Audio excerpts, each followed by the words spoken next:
درود شفا کی برکت۔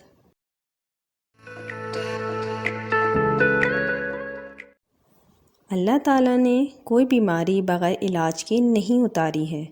آج ہم آپ کو درود شفا کا وہ وظیفہ بتا رہے ہیں جس پہ عمل کر کے آپ ہر قسم کی بیماری کا علاج کر سکتے ہیں۔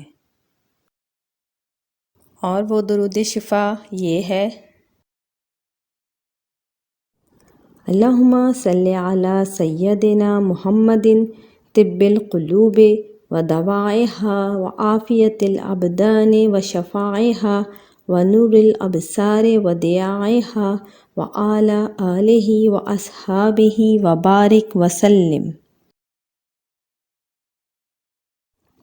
ترجمہ: اے اللہ، درود بھیجیں ہمارے آقا حضرت محمد صلی اللہ علیہ وآلہ وسلم پر، جو دلوں کے طبیب اور دوا ہیں، اور جسم کی سلامتی اور شفا ہیں، جو آنکھوں کا نور اور چمک ہے، اور ان کی آل اور صحابہ پر، اور برکتیں اور سلام بھیجیں۔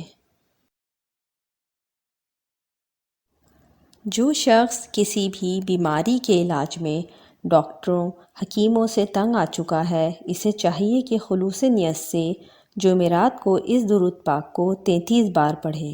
دل کے امراض سے نجات کے لیے روزانہ 315 بار یہ درود شریف پڑھنے سے دل کی تمام بیماریوں سے حفاظت ہوتی ہے۔ سرما لگاتے وقت یہ درود شریف پڑھنے سے آنکھ کے تمام امراض کا خاتمہ ہو جاتا ہے، آنکھیں روشن ہو جاتی ہیں۔